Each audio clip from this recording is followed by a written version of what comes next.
Hi hello my dear friends and my dear kids welcome to my channel.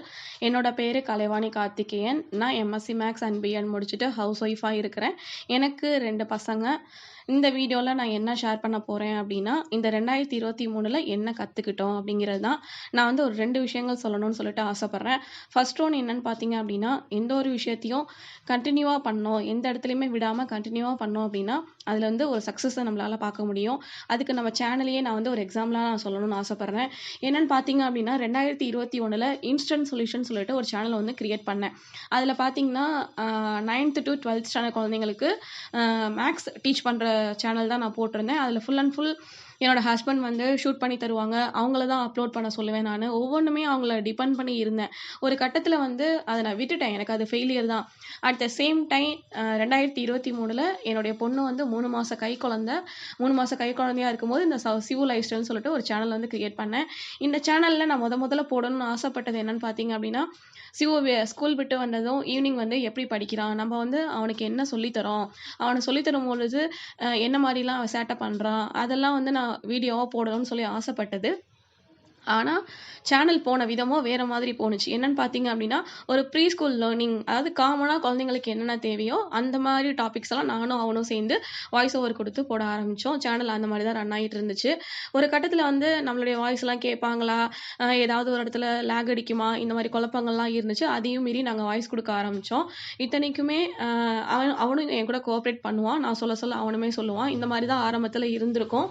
இதில் பார்த்தீங்கன்னா நாங்கள் விடாமல் நாங்கள் பண்ணோம். 9 மந்தோட எண்டில் ஒரு 1000 சப்ஸ்கிரைபர் கிடைச்சாங்க. 1 இயரோட எண்டில் ஒரு 2500 சப்ஸ்கிரைபர்ஸ் வந்து கிடைச்சாங்க. இது எதுக்காக நான் சொல்கிறேன் அப்படின்னா, எந்த ஒரு விஷயத்தையுமே நம்ம கண்டினியூவாக பண்ணும் பொழுது அதில் ஒரு சக்ஸஸை நம்மளால் பார்க்க முடியும்.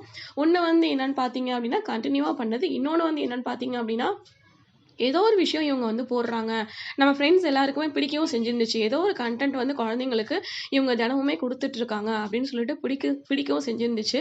ஸோ நம்ம ஃப்ரெண்ட்ஸ் இல்லைனாலும் இவ்வளோ தூரம் வந்திருக்க முடியாது. அட் த சேம் டைம் விடாமுயற்சி விஸ்வரூப வெற்றின்னு சொல்லுவாங்க இல்லையா? ஸோ இதை வந்து இதுதான் உண்மை. நம்ம கண்டினியூவாக பண்ணும் பொழுது இந்த ஹிந்திலலாம் பார்த்தீங்கன்னா ஒரு 6 மாத கோர்ஸ் வந்து மொத்தம் 8 பேப்பர்ஸ் இருக்கும். ஸோ அதை நம்ம விடாமல் கண்டினியூவாக படிக்கும்போது அந்த லாங்குவேஜில் வந்து நமக்கு வந்து ஒரு ஃப்ளூயன்சி இருக்கும். அதை திருத்தமாக நம்மளால் எழுத முடியும். நம்ம குழந்தைங்களுக்கு நம்ம சொல்லித்தர முடியும். இந்த மாதிரி சின்ன சின்ன விஷயங்கள் தான் விடாமல் நம்ம பண்ணோம் அப்படின்னா அதில் ஒரு சக்ஸஸை கண்டிப்பாக நம்ம பார்க்கலாம். அடுத்து இன்னொரு விஷயம் என்னன்னு பார்த்தீங்க அப்படின்னா, 2வதா சொல்ல வர்றது, திடீர்னு ஒரு ப்ராப்ளம் ஒன்று வரும் பொழுது, இப்படி ஆயிடுச்சே என்ன பண்ண போகிறோமோ தெரியல அப்படின்னு சொல்லி சோர்ந்து போய் உக்காந்துராம, அட் த சேம் டைம் அந்த பிரச்சனைக்கு தீர்வு உங்களால் கொண்டு வரவே முடியாதுங்கிற பட்சத்துக்கு அதை கடந்து போகிறது எவ்வளவோ நல்லது. ஏன்னா நம்ம டே டு டே லைஃப்பில் அதை பற்றி யோசிச்சுட்டே இருந்து நம்ம டைமை வீணாக்காமல் நம்மளுடைய ஜாபு, நம்ம குழந்தைங்க அவங்க மேலே கான்சென்ட்ரேட் பண்ணி போயிட்டே இருந்தோம்னா காலப்போக்கில் அந்த பிரச்சனையை நம்ம சால்வ் பண்ணிடுவோம். நமக்கு தேவையில்லாத டென்ஷனும் இருக்காது. இது 2ம் தான் நான் இந்த 2023 கற்றுக்கிட்ட விஷயம். இதுதான் நான் வந்து ஷேர் பண்ணணும்னு சொல்லிட்டு ஆசைப்பட்டது. நிறைய பேர் யோசிச்சுட்டு இருப்பீங்க, 2022 வந்துச்சு, 2023 வந்துச்சு, அடுத்து 2024 வரப்போகுது, என்ன நம்ம பெருசாக பண்ணிட்டோம், ஒன்றும் பண்ணலையே. அப்படி இருக்காது. கண்டிப்பாக யோசிச்சு பாருங்க. நம்ம லேடிஸை பொறுத்த வரைக்கும் ஒன்று இந்த சாரீ ப்ளீட்லாம் எடுப்பாங்க இல்லையா, அது பண்ண கற்றுந்துருப்போம். இல்லைனா குழந்தைங்களுக்கு வந்து சத்து மாவு கொழுக்கட்டை, இல்லைனா இட்லி மாவு நிறைய பேருக்கு வந்து பக்குவமாக அரைக்க தெரியாது, நல்லா இட்லி மாவு அரைக்க கற்றுந்துருப்போம். ஏதாவது ஒரு லேர்னிங் கண்டிப்பாக நம்ம லைஃப்பில் இருந்திருக்கும். யோசிச்சு பார்த்தீங்க அப்படின்னா ஏதாவது ஒரு மந்த்து ஏதாவது ஒரு விஷயத்தில் ஏதாவது ஒன்று நம்ம வந்து லேர்ன் பண்ணியிருந்திருப்போம். அண்ட் இன்னொரு விஷயம் என்னென்னு பார்த்தீங்கன்னா, யாராவது வந்து பிஸ்னஸ் ஆரம்பித்து பிஸ்னஸில் நல்ல லெவலில் வந்திருப்பீங்க. அப்படி இல்லைனா படிச்சுட்டு இருந்திருப்பீங்க. படித்து அந்த கோர்ஸ் வந்து உங்களுக்கு இன்றைக்கி சப்போர்ட்டாக இருந்திருக்கும். ஒன்றுமே இல்லைப்பா 2023 நான் ஒன்றுமே கற்றுக்கலப்பா, அந்த மாதிரி ஒரு மனநிலைக்கு மட்டும் போயிடாதீங்க.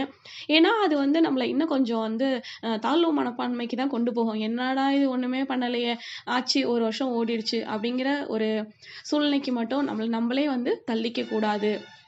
ஏதாவது ஒன்று நம்ம பண்ணியிருந்திருப்போம். நமக்கு தெரியாமலே நம்ம ஏதாவது ஒரு விஷயங்கள் லேர்ன் பண்ணியிருந்திருப்போம். ஏதாவது ஒரு பிரச்சனைன்னு வரும்போது அந்த பிரச்சனை நீங்கள் சமாளிச்சிருப்பீங்க. அதுவும் ஒன் ஆஃப் த லேர்னிங் தான். ஏன்னா அந்த ப்ராப்ளம் சால்விங்கிறதுலாம் வந்து ரொம்பவே பெரிய விஷயம். ஸோ அது கூட ஒரு ஒன் ஆஃப் த லேர்னிங் விஷயம் தான். இந்த மாதிரி சின்ன சின்ன லேர்னிங் ஏதாவது இருந்ததுன்னா கண்டிப்பாக கமெண்ட் பண்ணுங்கள். உங்கள் எல்லாருக்குமே wish happy new year.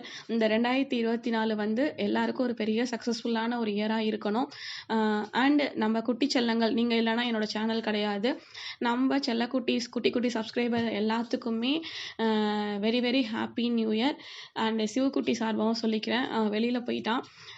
Happy new year to all. இந்த வீடியோ உங்களுக்கு பிடிச்சிருக்குன்னு நினைக்கிறேன். இது வந்து என்னன்னு பார்த்தீங்க அப்படின்னா, இந்த விஷயம் வந்து ரெயின்போ எஃப்எம் 102.1 அப்படிங்கிற ஒரு அலைவரிசை அந்த சேனலில் கேட்டிருந்தாங்க. நான் ஷேர் பண்ண விஷயம்.